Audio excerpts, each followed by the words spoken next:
Hey Rockstars, I'm JB, expert salesperson and master presenter. I'm the doctor, psychologist, and behavioral expert.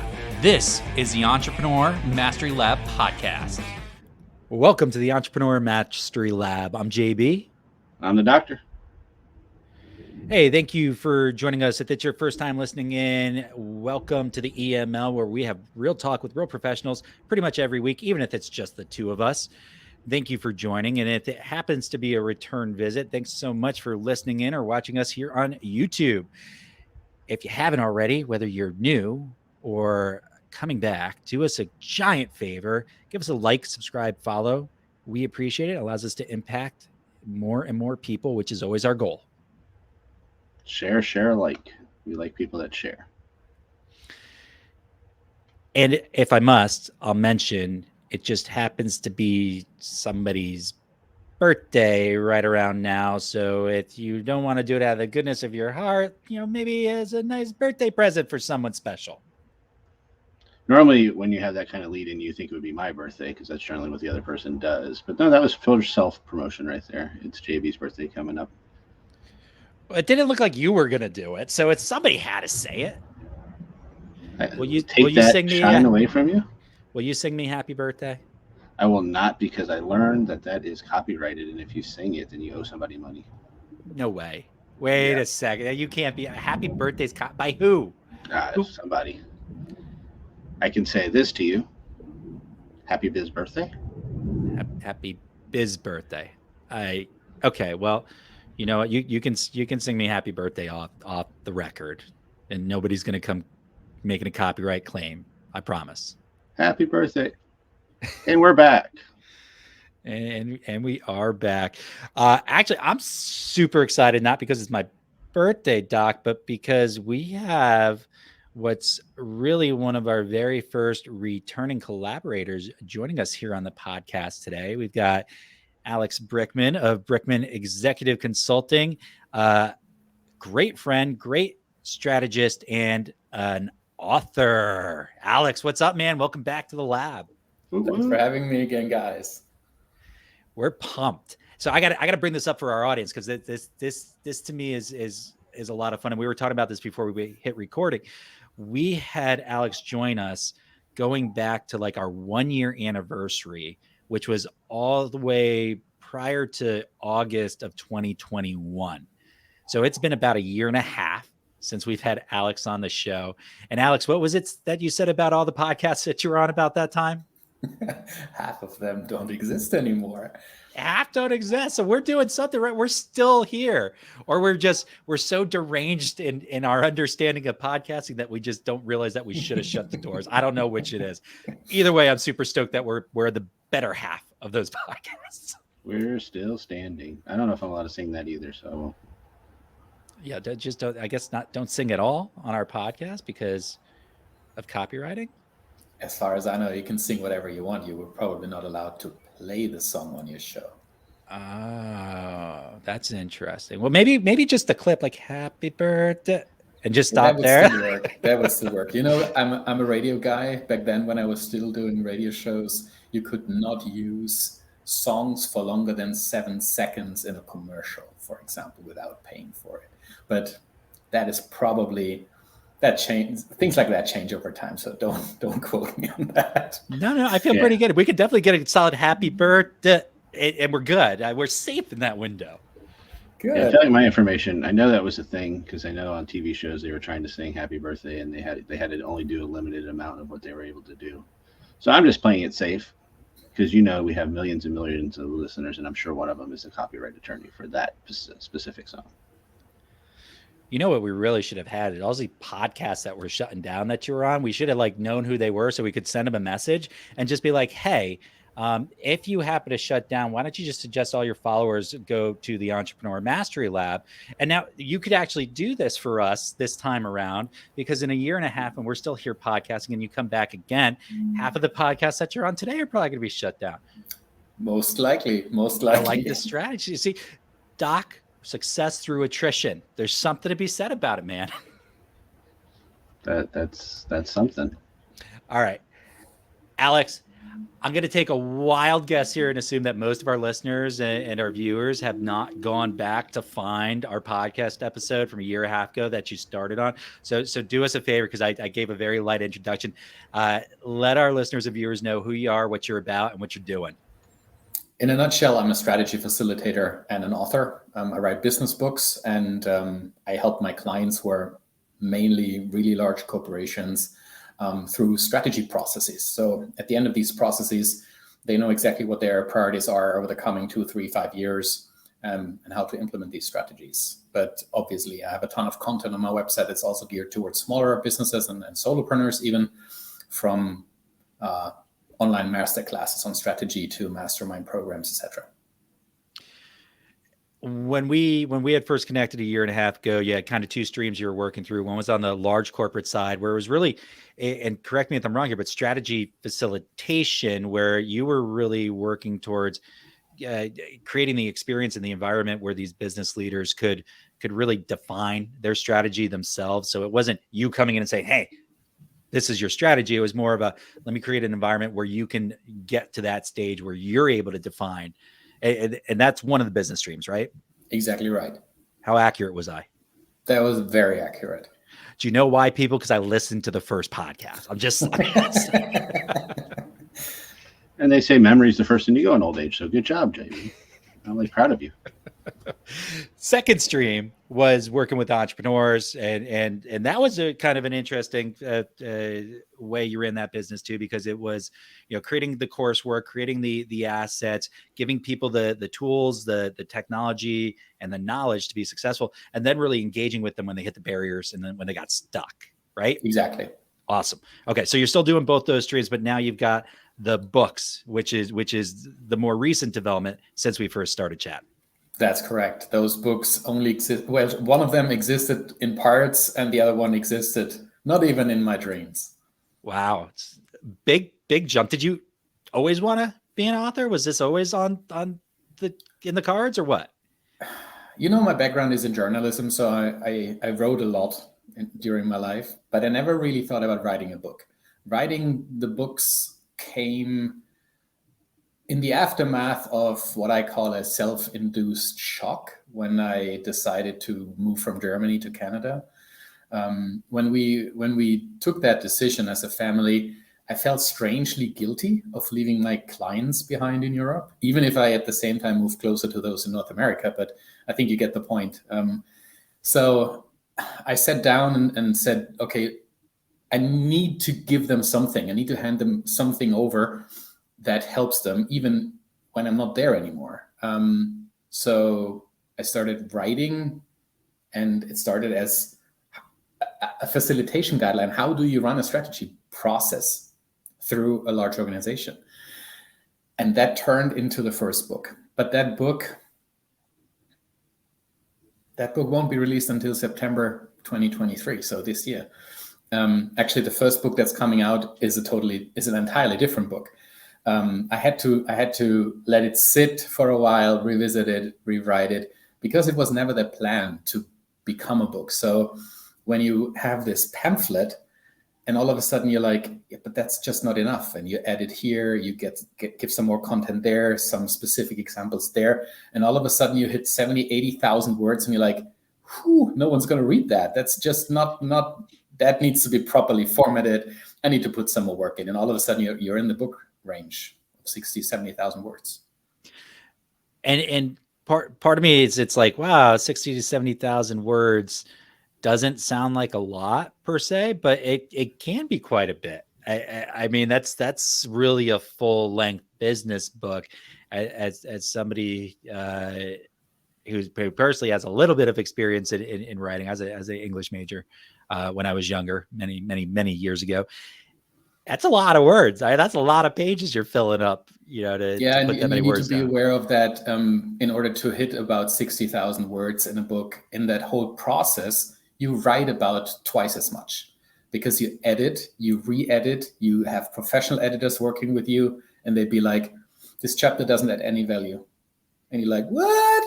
That's 3,000 words right there. And they go just red pen and it's gone. That was my favorite chapter. Exactly. But that's just what it is. If you at one point decide that it needs to have a certain quality for you to be satisfied with it and for the reader to find value in it, there is no way around ruthlessly editing anything out of the book that does not add value. Every chapter needs to be a full meal when you write a book. I like that. It makes me hungry. I was already thinking of it like a fine wine, as you're saying, taking until September to release. So now we got food and wine going on in my brain. So I might be busy for the last. You guys take upon yourselves. I might be back in a few minutes.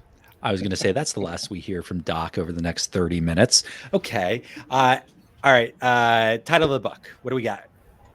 The first one is called Secrets of Next Level Entrepreneurs. And I actually see entrepreneurs not as necessarily self-employed people or people that run their own business. I use that term also inclusive for corporate leaders, for example. Is there a reason you chose Secrets of Next Level Entrepreneurs as the title? What are you really targeting, I guess, is what I want to ask here. The book is written for entrepreneurs, business owners, business leaders, regardless of the type of business they're in. So it includes anyone that has not necessarily even people working for them. Some entrepreneurs and business leaders have very small businesses. They're solopreneurs or they lead units within a larger business, especially in these times of agile methodologies. Not necessarily people that report into you are in your team, So I didn't structure it around those thoughts. I asked myself, what is it that someone that has a challenging job needs to be aware of when it comes to anything else beyond their subject matter expertise? That's why I called the book the way I called it. And that's why the subtitle is 11 Powerful Lessons on Thriving in Business and Leading a Balanced Life. And it's broken down thematically, right? It's 3 themes. The first theme is a hard skill theme, because I strongly believe that there is a set of hard skills, regardless of your subject matter expertise, that you should and you will come across at one point in your life, especially when you run your own business. And those are knowing how to create a business strategy, at least having a thorough understanding about the difference between different options on approaching business strategy. How do you create it? What works for the type of business and the type of industry you're in? But also around topics like how do you price your services? This is probably one of the biggest issues for many people that run a business. How do I actually price my services? And I was lucky enough to get the foremost expert on pricing to contribute a chapter to the book, Professor Dr. Hermann Simon, the founder of Simon Kucher & Partner. He's the global authority on pricing, and he breaks it down for us in very simple terms in the book on how, even if you are just a solopreneur, how can you get smarter on pricing? And the third hard skill in the book that we cover is anything around how do I create a business that is environmentally more sustainable, and how can I do it in a way that I engage my audience, my clients, my customers in a better way through having them experience what that means for them. So it's something that is very strategic on the one hand, but very current. It's very current themes on the other hand that we cover in this first part of the book.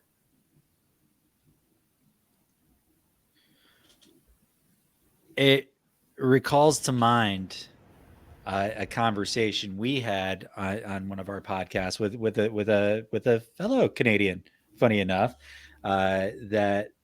that joined us, who is a professor of finance and a really well-educated woman who runs a consulting business for entrepreneurs. And she said something like 80% of entrepreneurs underprice their services. And I'm not sure if you got, similar feedback or in your history of working with, what was his name? The contributor. Yeah, thank you, Herman. Working with Herman or not, but I found that astonishing, but not surprising. It's like, oh my gosh, that sounds terrible, but it doesn't surprise me. No, and that's exactly the reason why it's in the book, because it's such a widely misused concept. How do you actually derive the price for your services or products? Do you just go cost plus pricing like they did it 150 years ago?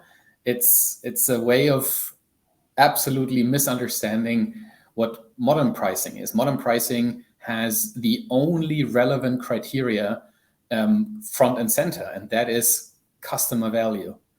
You go for what is the value for a specific customer, and the customer really doesn't care what your cost structure is. So your cost structure is completely irrelevant for pricing. And of course, we cover the whole topic of pricing in a high inflation environment in this chapter, which is very, very timely because, the last year has seen inflation rates, especially in the Western world, some of the highest we had in decades. So we put this chapter into the context of high inflation rates as well. And we cover the topic of differentiated pricing. So how can you as an entrepreneur, even as a small business owner, differentiate your prices in a way that you don't leave large amounts of money on the street?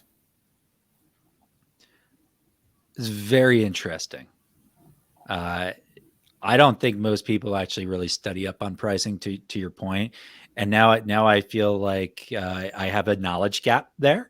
I think I understood conceptually what you were talking about, but I'm thinking to myself, I got to do some reading here. I got to look up this Herman guy. So you're gonna go ahead and send me his contact info, or at least where I can read his stuff. I think I sent you a pre-copy of the book. Check out. I was going to say, wait a second, I got a copy of the book. The whole chapter's there. I'm looking forward to it.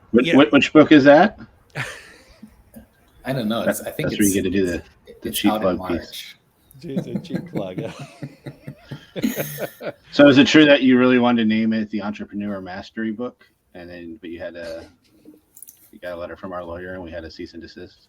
Yeah, it was actually impossible because the name was so intriguing. But when I named it the Entrepreneur Mastery Lab Podcast Book, you guys came around and were like, "Yeah, dude, it's not happening." I don't know. I'm open to royalties. You can ghostwrite anytime for us, buddy. You've done more writing than we have so far. I'll tell you that much. So this is super interesting to me. So in our business, we focus so much on soft skill development, right? It's like, once you have the systems and the processes in place, we tend to see that's where a lot of entrepreneurs and leaders go, right? That's where the emphasis and the focus goes. But I think there's always a place for the hard skills, and it's the starting point. If you don't know how to do some of this technical, side of the business stuff, you're gonna be in trouble. There are basically 3 areas that you need to cover. As a business owner, as a corporate leader, it really doesn't matter. When you're in business, there are 3 areas that you need to cover. Area number 1 is know your stuff. That's your subject matter expertise.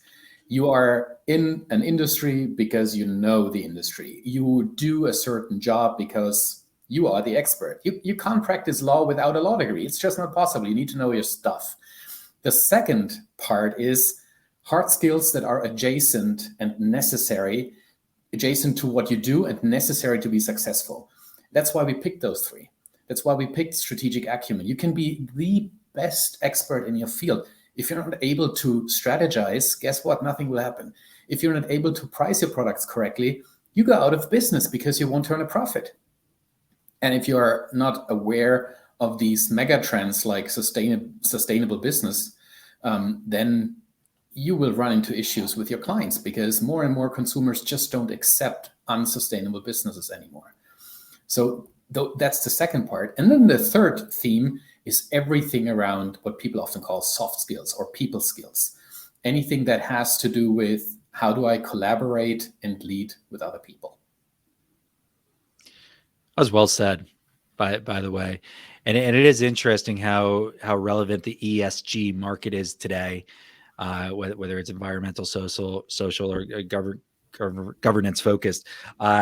it's a big thing in the financial services world too. You know, it's been growing and developing for 30 plus years, and you see it become even more relevant today, screening to make sure that companies are environmentally or societally or governance wise sustainable. So that's a hot topic. Okay. So you've got that on the hard skill side. The other two themes on the book. The second theme is all about leading teams and culture in a way that it is performance oriented. So when we talk about impact cultures or performance cultures, there are two things we need to have in mind. On the one hand, we're talking about the outcome of a performance, right? So in the end, it's the profit that a business turns. And on the other hand, it's the people that actually do the work. Bringing those two elements together in a sustainable way so that it actually doesn't burn people through. That was something I really wanted to cover in the book. So I invited some people to contribute chapters on those topics specifically. So anything around leadership and culture building. And the third theme is something that you probably won't find too often in a business book. It's the topic of self-care. And the reason for that is I've been in business for almost 2 decades now. And the amount of people that I've seen burn out has dramatically increased over the past 10 years.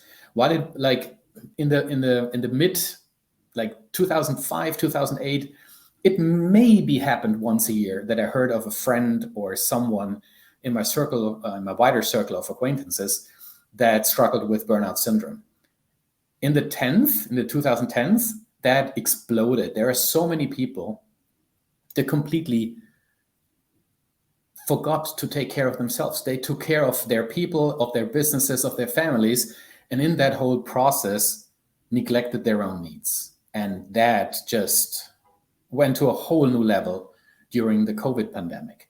So that is the reason I included a theme, not just a chapter, but an entire theme with various chapters on the topic of self-care as a leadership skill. You know, I always respected you as a smart guy, and here you are talking about burnout, which I very much appreciate. But I think my favorite part about what you said is I'm starting to get a theme of like, hey, you've got a lot of collaborators coming in to help you out with some of these chapters. That's a really smart way to leverage and write a book. Like my respect level for you continues to rise the more you talk, which is the opposite of most people. So that's pretty impressive. Those two books that come out this year, they are conceptually speaking, they are very, very different. The first book, Secrets of Next Level Entrepreneurs, is what you typically call an anthology book. So I invited 10 collaborators to write specific chapters based on their unique expertise. I couldn't write a credible chapter on pricing. I mean, I could try. I studied business. I could pull something together, but I figured, why not ask someone who is the world's most regarded authority in that aspect. So that's why I invited people that have deep expertise in these topics, because then they are able to condense them and put them into the context of the book, and at the same time don't lose quality. So that was something that I really wanted to have. Concise chapters that are just extremely rich. Every new line is additional content that you can soak in and learn from. And then the second book we quickly talked about, that is a book that I wrote entirely on my own. So it's what you typically call a normal business book, not an anthology book. Well, something that stands out to me, Alex, which I think is just the anthology idea works really well. Everything's out there. All the information's out there. I mean, you're never reinventing the wheel, but you can go onto YouTube today and try to find some business advice or insight or something. You probably run across some like Entrepreneur Mastery Lab or something. I don't know. You run across something, but it's really difficult to put all the pieces together, right? And it's really difficult to find the expertise in any given area because there's so much noise out there. But by putting together an anthology book where you're maybe weaving all the chapters together and taking lead on how this is presented and what themes you want to cover, but it allows you to bring in the experts and bring in the people that are really, really sharp at what they do. So your audience does not have to go find and search for it in 12 different places. I love that idea. That concept's awesome. Yeah, and if you find the right people, it's actually a lot of fun because you yourself learn a lot in the process. For example, there's a chapter on leading through disruptive times by Charlene Lee in the book. She's a New York Times bestselling author. You don't need to go find anything around disruption and innovation that's out there. As you said, you don't need to cut through all the noise. You know, if I read that chapter, I have a good grasp and I can go from there. And of course, there's a few pages of sources in the book as well that will help you to just go deeper into the topics that you're interested in. I'm waiting for Andre to ask why you didn't come to him for self-care. He's probably still having wine. I don't know. Is he back already? I've already made a mental note that we didn't make the top 10. It's okay.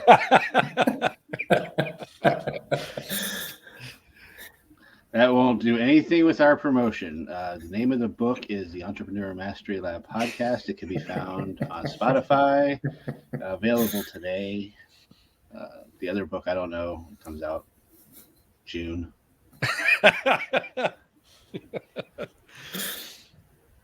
I do find it interesting. No bitter, not bitter, not bitter. What are you talking about? By the way, I'm not surprised at all. Andre's gonna stew. Self-care is that's a very trendy topic too right now. You're right. You wouldn't identify it in a normal business book, maybe like a self-help book or something along those lines, but not generally a business book. But there is a movement towards appreciating that we need better balance. And you highlighted this with talking about COVID and us approaching burnout, and self-care suggests balance.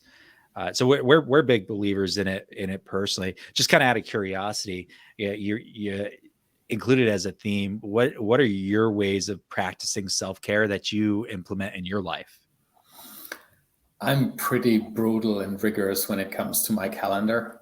There is a lot of time just blocked away that no one can book, because as a small business owner, I personally use schedulers, for example, like Calendly.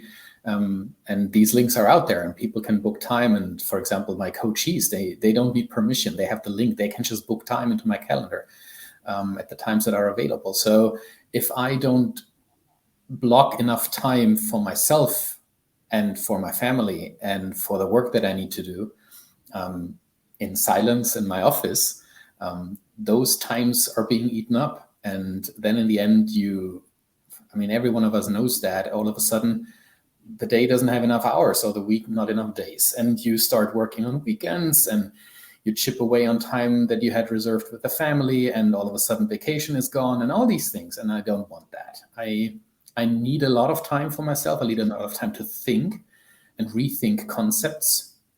I'm currently writing on book number 3 and 4. So that just takes a ton of time. So taking the time and blocking the time away and not allowing anything but an absolute emergency to chip away from that time. That is one of the most practical ways how I practice self-care. And of course, I'm not perfect in that regard. I make mistakes all the time, but I don't beat myself over the head. I just try to get better one day at a time and reserve time, take care of my personal health, of my physical health. And later today, I'm going to visit my favorite physiotherapist because, stress is something that we all know sits in the shoulder, sits in the back, and to get some relief and some self-care is really important. I'm currently doing that with the wine. That helps too. Just gonna level set that this is being recorded on a Friday afternoon. Don't be judging him. It's okay. It's 5 o'clock somewhere. Enjoy your wine, dog. I need better props because I don't think I can take a sip right now of his water. I have to keep wine glasses here just for prop purposes, no other reason. I think it's all subconscious. You got a little picture of a vineyard behind my head here that you've been staring at on the screen this entire time. So that's why you're thinking wine. It was intentional. I'm sabotaging. Oh, is that a vineyard? I always thought that was just like the path not taken. Well, my favorite poem, by the way, any Robert Frost fans out there, The Path Less Traveled, it's fantastic. But no, that's a vineyard. Sorry, totally off track here. Losing focus left and right. Alex, you should have never mentioned massages and physical therapy. I like that you phrase it physical therapy. I just call it a massage for me. The physical therapists scare me. They're too mean. Except for our massages are nice. Physical therapy helps. Yes. Except for our favorite physical therapist, of course, Dr. Christiana, who is a previous guest and still a big fan of mine. Yes. Alex, circling back to Calendly. So this is a funny thing with tech, which was a lesson for me. I jumped on the Calendly wagon fairly early. I think like a lot of people did. And I really quickly made a change there. I had it on the emails. I put it out there everywhere.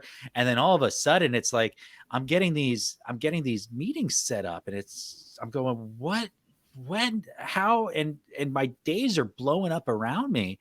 And I realized that Calendly, while it's a great tool, can be a great tool, it has a lot of challenges with it when it comes to managing your calendar, because, frankly, if I can set it up as a Zoom or a phone call, well, what if I'm mobile? Right? What if I'm driving around? I might be available to chat, but I'm not really available for a Zoom. Or what if I need drive time? And all of a sudden it's like, I cannot offer my calendar to all these people. And so I learned really quickly, I had to really shrink that down. And now I rarely even give it out because I don't want most people to use it. If I really want to meet you, we'll coordinate that. And if I don't really want to meet you, I don't really want you to have my calendar link.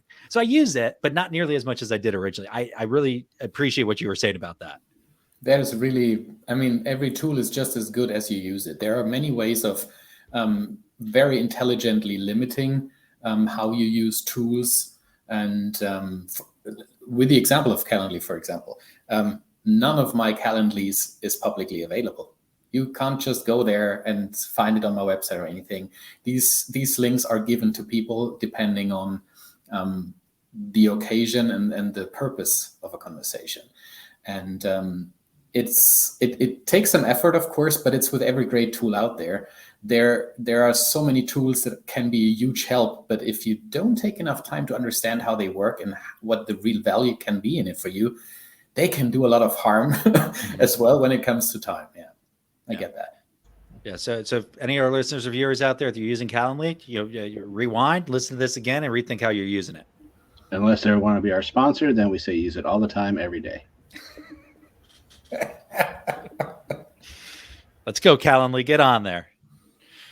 All right. Yeah, that's really exciting, Alex, the book that you've got coming out. And it sounds really fascinating. You just sent us the pre-release copy. We're special. Sorry, folks. I'm excited to read it and check it out. What's your favorite chapter? I think it's the chapter about pricing, especially because it's so current when it comes to the inflation topic. Every entrepreneur right now is going crazy about how can I survive in this high inflation market without raising the prices like crazy? What are some tactics that I can apply? And like every other chapter in this book offers hyper-specific advice. This is not a blah, blah, blah, and then maybe you should do this and that. So in this chapter about pricing, there are very specific to-dos. And let's be honest, inflation is here to stay. So even if inflation has been around for a year or longer, it will stay around for quite some time. So don't worry, it's not too late to apply these specific advices in this chapter. But let's be honest, there are gold nuggets in every of these chapters. There's a reason these are in the book. But when you ask me about what's my favorite chapter, I was thinking about, for me as an entrepreneur, this is probably the most urgent to learn about and to apply. My favorite is chapter 12, which is going to be amended, and that will be the JB and the Doctor chapter, because he just forgot to add it so far. Good thing that we got the pre-release so that we can remind him that he left it out. Yeah, that's for the second edition. All right.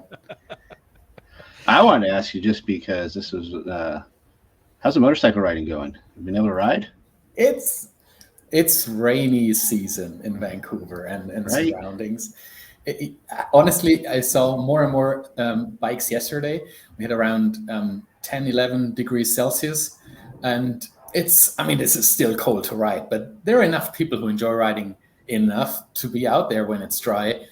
But it's raining cats and dogs again today. So the motorcycle sits nice and dry with Harley Davidson in Vancouver to get some updates. And, when the summer hits, I hope somewhere in May, June, the temperatures go up.